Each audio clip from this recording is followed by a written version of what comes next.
29 აპრილს გორის მერიის შენობაში საქართველოს ადგილობრივი თვითმმართველობის ეროვნული ასოციაციის შექმნასთან დაკავშირებით პრესკონფერენცია ჩატარდა. პრესკონფერენციაზე წამოჭრილი პრობლემები არც ჟურნალისტებისათვის და არც დარბაზში მყოფი საზოგადოებისათვის სიახლეს არ წარმოადგენდა. გორის საკრებულოს თავმჯდომარემ გიორგი მჭედრიშვილმა უკვე მერავდენად გაიმეორა, რომ ამჟამინდელ ადგილობრივ თვითმმართველობას არავითარი მემკვიდრეობა არ დარჩენია, რადგან რესპუბლიკაში მხოლოდ ორ ქალაქს, გორსა და ზუგდიდს არ ჰყავდა ქალაქის მერი და არ ჰქონდა საკუთარი ბიუჯეტი.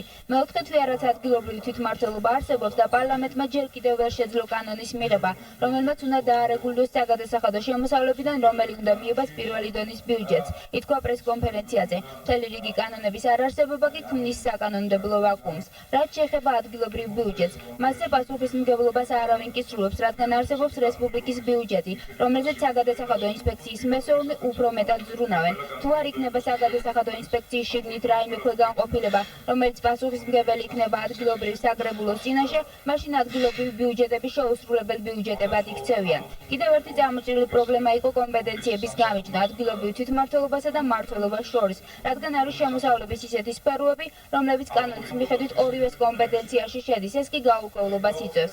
შეხვედრაზე ლეგენდად ქცეული 1998 წლის 12 ნოემბრის კოლეგიის 214 დადგენილებაზეც იმსჯელეს.